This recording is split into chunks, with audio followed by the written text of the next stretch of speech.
another amazing addition to the Building Out Loud podcast. I'm your host, MacTheVC, here with my partner Liam. How you doing, Liam? Doing good. I'm so glad to have you back. Happy to be back. And so, for those who don't know, building out loud is really the concept of building in public, being very transparent as you go about building what you're doing. And so, me and Liam are trying to be very transparent about what it takes to build a company, what it takes to raise capital, and any questions and things that you entrepreneurs, founders, emerging managers, VCs may have for us. We are here to talk about. And so, today, we're going to talk about a topic that's very near and dear to both me and Liam's hearts. I do not know if we agree before we get into this, but we are going to get into this. And today we're going to talk about salaries. If you are a founder, should you be taking a salary? Should you pay yourself? Should you reinvest the money into your company? We're going to get into it. So it's going to be me, the evil VC, going against the amazing lawyer on the other side, uh, talking this one out. And so, Liam, when you were a founder, did you pay yourself a salary? No, I did not pay a salary, but I highly regret it. Uh, I think I had the mentality that a lot of founders do when they start, which is that my benefit from the company is going to come from the exit, and that's all I needed. And so the way that we operated was we paid everything for the founders and for the original hires. So we paid cost of living, we paid food, we paid everything, but we didn't pay salaries. So no one had disposable income. Everyone just had all their basics covered. So what that looked like practically was me living in the office for a year, and then once we grew out our team, was our entire team living together and renting a place together. And practically, in retrospect, that was a horrible idea. Not even solely from a financial perspective, but from a mental health perspective. In terms of just being around the same guys all the time, talking about the same problems nonstop, and never getting like a fresh perspective. There's a lot of problems with the strategy we employed, but fundamentally, the reason we did it was because I had the view that my only benefit should come from the exit of the company or from my equity stake. And having already started a company, already gone through it and come out the other side with like a very small payout, my perspective on that has completely changed. And if I was to start another company and to raise venture capital fund, I would definitely be taking a salary. So I was the same way. I did not take a salary.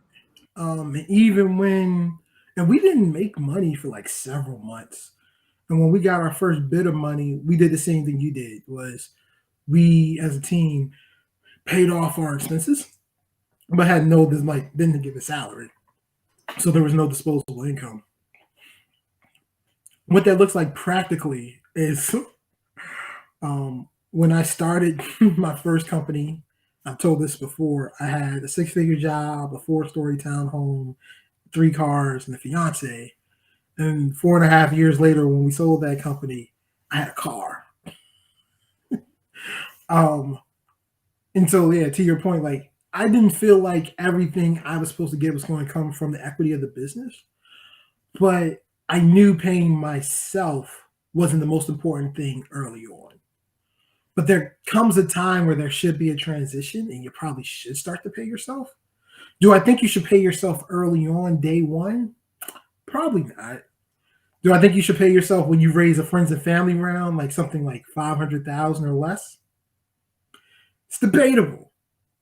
Um, I still don't think even at that stage, that's when you want to start paying yourself, just because there's so many things you have left to prove in the business to get to the next stage to raise more capital.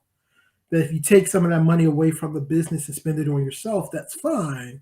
But then if you don't have enough money to get your business to where you need it to be, well, there's no more money. So like you got to kind of balance that part out. What do you think about that, Liam? So like I'm with you. I regret not paying myself, but I think there should come a time when you do. But then practically, what does that time period look like? Like in your mind, when should a founder start paying themselves? Should they pay themselves day one? Should they pay themselves the moment they get a customer? Should they pay themselves the moment they get their first investor? Like, What do you think? Yeah, so for me, I think it's a complex situation. So the best I'll do is start with what my plan is for my current company. So with Love for Startups, we have money. We've like started selling ads, and my plan is to reinvest all the money we're making right now. And where I'm at mentally is that the moment I leave my job or that I move part time or that I cut my salary will be the time at which I'm comfortable taking something out of the company. And for me, that's going to be when the money is primarily going towards marketing and not towards building the product.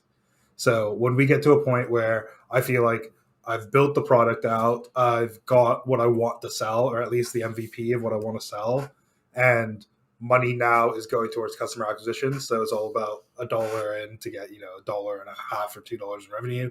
Once it gets to that point, that's when I feel like I have a right to, put a for every dollar that goes in, we get $2 in revenue, and I can take 50 cents off that and put 50 cents back into the company.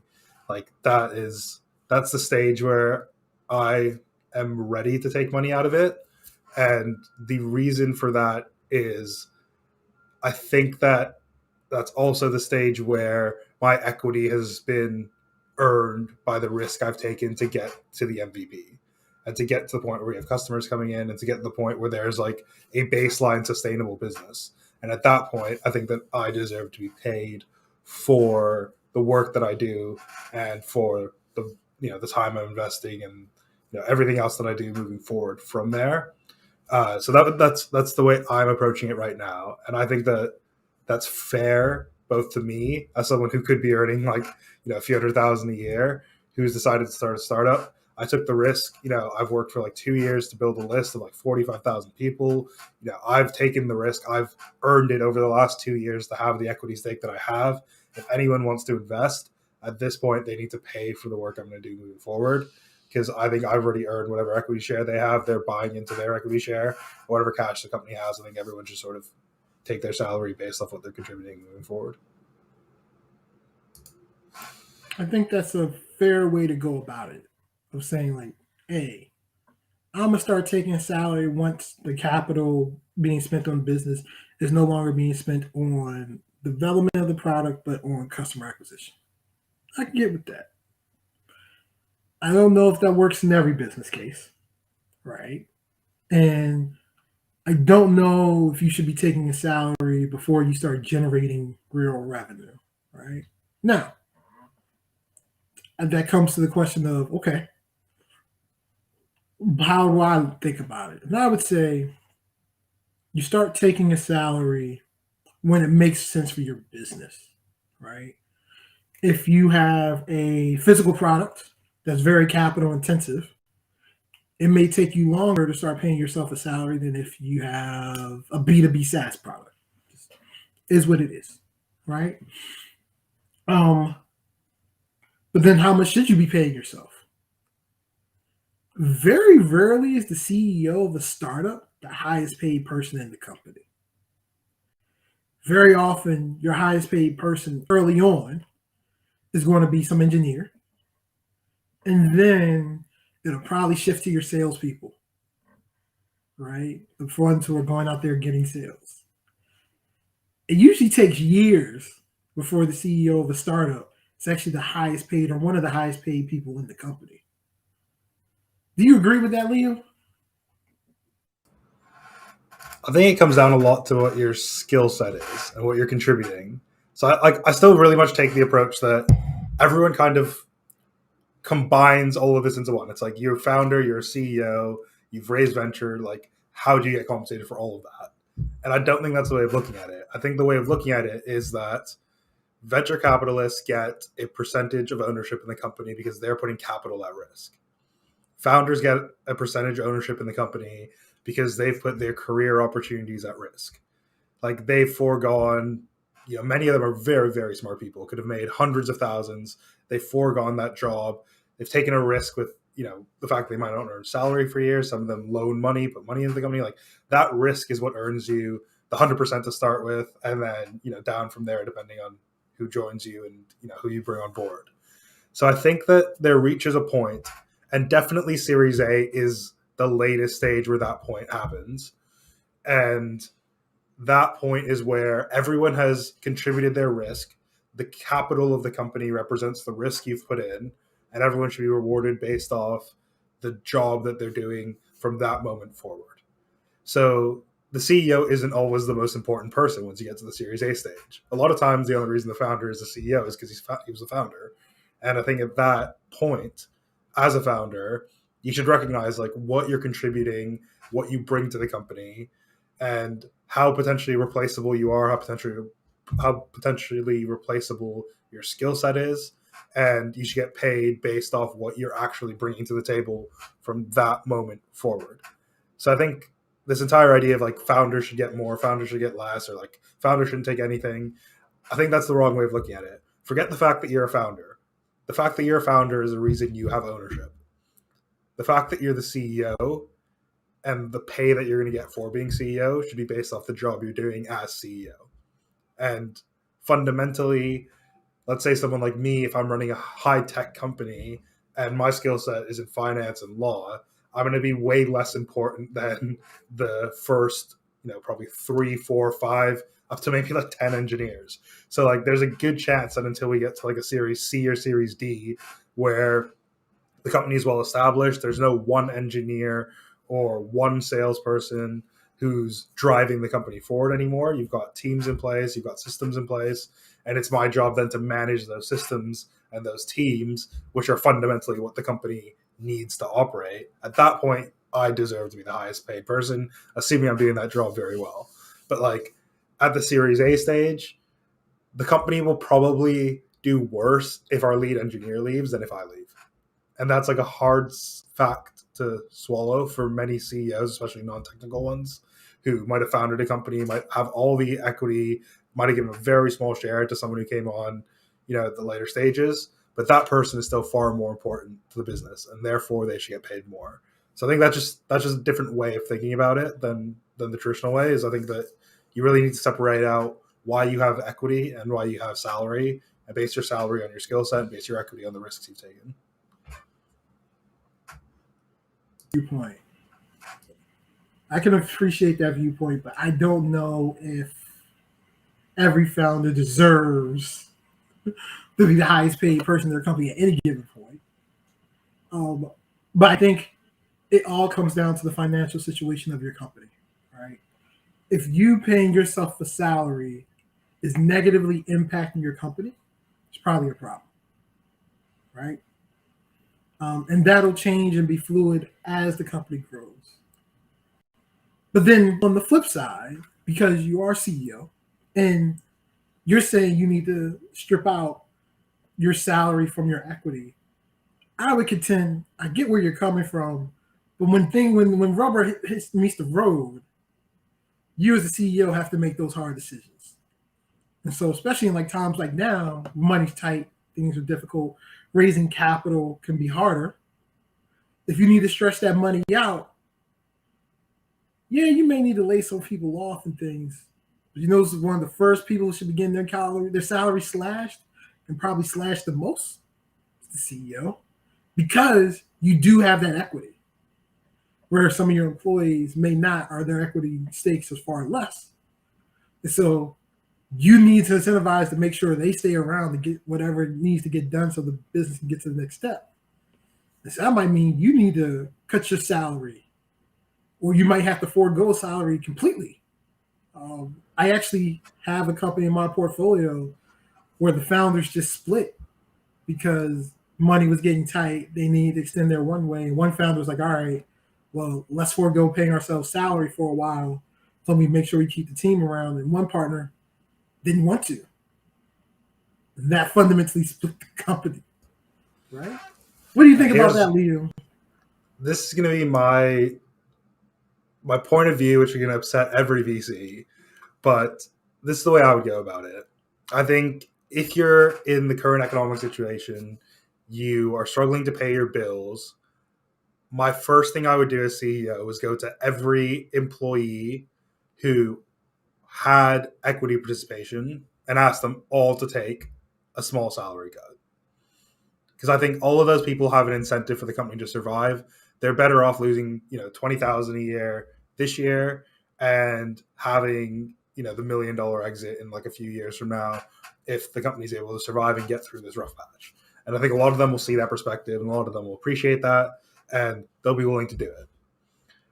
I think that if someone is a non-equity participating employee, I think you can ask them if they would rather get fired or have their salary cut. I think that's a personal decision for them, but you have to remember it's a career for them. Like, they're here to get a paycheck. They're not participating in the equity. They're not, apart from the emotional side of it, like they aren't financially invested in the company doing well long term. And if they want to stay, if they see personal growth opportunities, they like the environment, they think that they could potentially get promoted, they want to take a salary cut to stay around for a bit, that's their choice. Now, I still think that this creates a massive imbalance where you have VCs and people who've invested financially who are sacrificing nothing for the company to continue existing while the employees are sacrificing. And my solution to that would be that anyone who's equity participating as an employee who takes a salary cut should get that back as a shareholder loan. And when this company starts being profitable down the line, they'll get all that money back off the top of the profits of the company. So that means that they're taking a risk today, but they're getting it paid off down the line, and VCs aren't getting a free ride. If the VCs end up cashing out down the line, they've also paid for it because they've contributed to back paying that salary. So that would be the way that I would go about it. So like in the exact scenario you said, my solution, if I was a guy who wanted to hold back salary and I was talking to someone who didn't, I would tell them, we the option is like either you leave or we cut your salary. We can't afford your salary. But what we can do is we can give you half your salary now and give you half of it as a shareholder loan. And when the company sells, you'll get that money back. Or down the line, when we have more liquidity, if we want to pay a dividend, we'll pay out the shareholder loan before the dividend. Like, there will be ways of getting you that money back before any VC or anyone else who has equity participation in the company ever gets a penny out of that equity. So what I would say is that is a great strategy in theory, very founder friendly, very employee friendly. You got to get board approval to do something like that. That is not something that a founder who's already raised venture capital dollars could just often do. Like, you got to get your VCs to agree to that. I think that would be fairly difficult. I mean, there's some VCs who will do it. I don't know if it'd be that difficult. There are some VCs who do it. There are a lot of VCs I know who would never do that. And they would tell you that's a great idea. You could do all that, but those employees can get paid back off of your money that you get as a founder off the top. If you want to get your employees to make them whole, like the way the agreements are set up from the investor side, the investors and debtors, your debtors are going to get paid first. So all debts get paid off first. Then all your preferred stock, which is going to be your investors. Then there'll be founders. And then you could take your founder money and pay back those employees to make them all whole and all that in the future if you want to do that. That's typically how that's going to work. Now, if you got really good, very founder-friendly and employee-friendly minded VCs, like maybe Rare Breed Ventures, to come in and be on your board and you want to propose something like that, that is a great option. Just remember, just because you come up with a great option and you want to run it, if you've already raised venture dollars and have a board, something like that's going to need board approval. And that's all. Yeah. No, I definitely think that it's not something that most VCs will ever agree to. But I do think that it's something that if you propose it similar to the way that I have and you lay out the risk reward, I think you're going to get somewhere with most VCs. Because the other option is, especially if you go to employees before with a plan like this, or you go to founders with a plan, is that they end up with a company where no one wants to work for it, and they as shareholders are kind of being pushed out. So I don't think I think that VCs have a lot of power because they're able to structure agreements in a way that gives them power in the governance of a board. But fundamentally, a company is just a series of contracts between people, and those people don't, they can push past the wording of the contracts and of the agreements if there's enough of them who want something. And you see that with a lot of companies where CEOs get pushed out or like major shareholders get pushed out. I don't think it's as black and white. I'm not saying that it's something that like you can do as a founder. Like you're going to hear this podcast, you're going to like the idea. By the end of the day, it'll be done. Like it's going to be a lot of discussion. There's a lot of interested parties, and there's a lot of money. If we're talking about like a Series A company who's raised 5 million at like a 25 million valuation, like you're talking about millions of dollars here, potentially, jumping the queue in terms of who gets paid out first. If something goes wrong, jumping the queue in terms of a payout down the line, even if everything does go right. And it's money that matters to VCs. It's money that matters to all those individuals as well. I just think that there's a lot more interesting solutions, a lot different ways of going about it. I don't think it's as black and white as you need to take a salary, you don't need to take a salary, or you need to take a massive salary cut, or you need to pay yourself market value. Like I think there's ways around that to incentivize yourself or to build plans and compensation structures that work for you. I think like Tesla's a really good example of that, where Elon built a compensation plan that at the time it was signed, everyone thought was absurd. Everyone thought he was not going to see a penny of it because the company needed like 10x and then 20x and then 30x. And then I think 50x was like the highest standard before he got any money. All his money was tied to stock prices. And now I think shareholders are suing him for saying the deal was too much in his favor because he's walked away with billions of dollars more in like Tesla shares because of the way the deal was structured. So I think there's ways of structuring a deal where you provide potentially equity incentives, where you can provide shareholder loans, you can provide bonuses. Like you can do things that allow you to save money in the short term, allow you to invest in the growth of the business, and down the line allow you to recoup your investment for the risk you're taking in terms of deferring that funding or that salary. Remember, Liam is the lawyer. I'm the VC. I would say, yeah, he's right. It would be a lot of work. These are all long discussions. But I think at the end of the day, the point is, as a founder, you need to at minimum take care of yourself and try to live.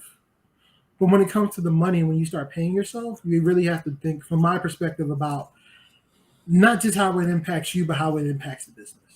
And if you taking that salary reduces your runway to a point where you're not able to accomplish the goals you need to so that you can raise more money, then you probably shouldn't be taking your money yet. If you can comfortably take money and give yourself a salary without impacting the timeline of the company's growth, so you get to the point where you can raise more money, perfectly fine. And if you don't care about raising capital, even better, pay yourself whatever, right? Just make sure that you now, even as you pay yourself, your company's on a trajectory of revenue growth where you'll be able to break even. Because one of the scariest feelings as a founder and as a CEO is payroll. There ain't nothing scarier than payroll, I promise you.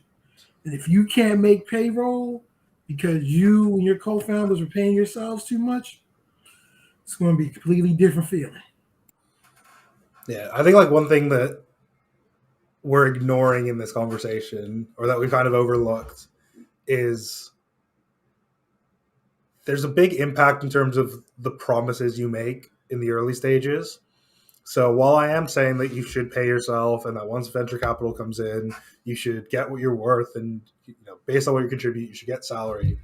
If you go to raise a Series A or you go to raise a seed round and you provide projections for the next 18 months and those projections don't have a salary for you, and then suddenly you raise money and you don't want to start paying yourself a salary, those investors are going to be pretty fucking pissed. Like that's not acceptable. You've made a promise, you made a plan, you've got them to invest in this plan, and immediately you've diverted from that plan for your own benefit.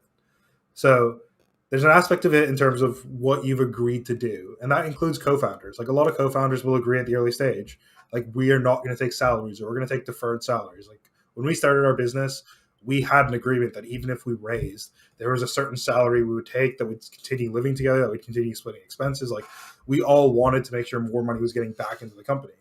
And if one of us had decided that that was no longer acceptable and that we wanted to go a different way, I think that would have rubbed investors and would have rubbed the rest of the team the wrong way.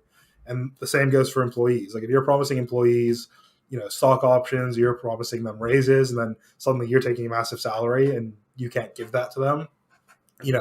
That's a different conversation than the sort of one we're having within a vacuum, where just should you or should you not. Like, there is some context to it in terms of what promises you've made, what you've said you're going to do as a founder. And if you've pitched the entire business on the idea that you're going to be paying people in equity, or you're going to be putting all the profits back into growth, and then you stop doing that, that's a whole another issue, and that's a whole different perspective and approach to this issue. I'd say one other major thing to consider is what the long-term plan is for your own role in the company. Because there's a lot of CEOs who will step aside into like a more minor role, who will leave the company, who, there's a lot of people who just love the process of starting companies and, getting someone else to run them once you get to like a Series A stage. So like, if you're one of those people who your entire value you bring to the company is getting it off the ground, or your value is potentially not that of like CXO, but that you're going to step down at some point. Like, if you're in those positions, you should be recognizing that your payoff is the equity, and that the main thing you're contributing is the risk, and that you shouldn't suddenly be paying yourself 100, 200,000 a year. I mean, the highest paid person in the company, when you know that this is a company that you're going to leave, or this is a company that you need to step into a more minor role for, because that's just going to make it harder for the next management team that comes in. So I think there's a holistic conversation to be had around this. So I just want to make that very clear. That, like, when we're talking here, we're talking very much in a vacuum of, if you were starting a company today, what would you do? But there's a lot of factors. There's what you've promised, what your plans are. I'd say company culture is another one that probably ties in well to what we were talking before. Like, if you've got people like Rare Breed, you've got like founder friendly sort of environment, you've got great founders, and it's a more family type environment. Potentially doing something like a shareholder loan makes sense. Your VCs will be happy with it. You're all invested in each other and in the company. If you've got a private equity firm on your cap table, they don't give a fuck about what you want and what you think. Like, they want their money, and that's it. And like, that's the culture you've built by allowing something like that onto your cap table. So these conversations do need some context around them. So take what we're saying, but also make sure you're applying it to your situation, and applying it to the people in your company and the investors you have, because the results will be very different depending on the type of people you're working with, and the type of promises you've made, and the culture you sort of built around the company. So I'll finish off by saying, to Liam's point earlier, if you start off and you raise capital, you raise money under a plan where you don't have yourself paying yourself money, and then you want to switch it up later, you can do that. Just make sure you have clear communication with your investors and your board, so everybody knows what's going on, right? And everybody will be able to see that if you're putting in the work and the company's growing and doing everything in the right direction, we understand. Pay yourself. Fine. What I will also mention is, as a CEO, you do not get to unilaterally decide how much you pay yourself. Once you've taken capital, and once you have a proper board, that means your compensation is determined by the compensation committee of the board. And so that means if you want to give yourself a salary, you can't just give yourself a raise in salary because you want to. You have to go through your board to get that approved, right? Because they're the ones who have to oversee you in the executive team. So keep that in mind. The executive team salaries are approved at the board level. Now, what does that mean practically as a founder? Well, if you raise a seed round and you don't have a board and you're getting ready to raise an A, and you want to start paying yourself a salary, I would start paying my salary before the A and make sure it's in my financial projections that show that I'm paying myself my salary at whatever level it is, to show how the money all works out. Or after you raise your A round or B round or whatever, you go to your board, and that's one of the first conversations you have with your board. But just understand that you're like, hey, I've been working really hard for 3 years, board, haven't really paid myself much. I'm now going to pay myself $250. And the board might be like, well, if you pay yourself $100, we think you'll be able to live just fine. And I'll leave another $150 for the company. Those conversations happen. Be prepared for that. But the way you work through that and get to what you want is you work through your board. And that's another conversation for another day about how to manage boards. But this has been a fun conversation about, as a founder, should you pay yourself? But before we peace out of here, Liam, any last words for the folks? No, I think we've pretty much covered it all. I will say quickly, though, if you do have a compensation board, don't take it personally. Like, a lot of founders have been in this position where you're like, I am worth 150 a year, and they're like, and you will get to the point where they're like 120, and you're fighting over what seems to you like a very small amount for a company generating millions. But it does matter because you set the standard for everyone else. If you're contributing X amount and they're willing to pay you 150 and someone's contributing just a bit more or just a bit less, like, salaries matter, and the board will pay you what they feel works best, not just for you, but for the company as a whole. So you can't take it personally if they want to give you less than what you feel you're worth. They're taking like a very holistic approach. And at times, we talked about this, I think, in the last episode, the one before, like, you need to be able to separate yourself from the company and realize that, like, in this specific negotiation, you're going against the company. And those board members aren't trying to hurt you. They're not trying to go against you. They're just trying to do what's best for the company. So don't let those types of conversations ruin your relationship with your VCs or your board members, because it really isn't personal. It's really about them doing what they feel is best for the company and what they feel is best for your equity stake and their equity stake and everyone's joint investment here in the growth of your business. And we can all recognize that it's a terrible position to be in. It feels really shitty. We all understand that, but it is not personal at all. It has nothing to do with you as a person or your work ethic or your ability. It's just all about what's best for the business. And so on that somber, sad note, this has been a wonderful edition of the Building Out Loud podcast. Please be sure to rate, review, subscribe, unsubscribe, resubscribe, do all the cool stuff we need to do so that we can trick these algorithms into knowing how great me and Liam are. Make sure you email us at buildingoutloudpodcast@gmail.com. That's buildingoutloudpodcast@gmail.com. Send us your thoughts, your ideas, what topics you want us to hit. Give us your feedback. We're always here for you. Make sure you reach out to both me and Liam on Twitter, all the good stuff. And so with that, hope everybody had a good one. Peace out, y'all.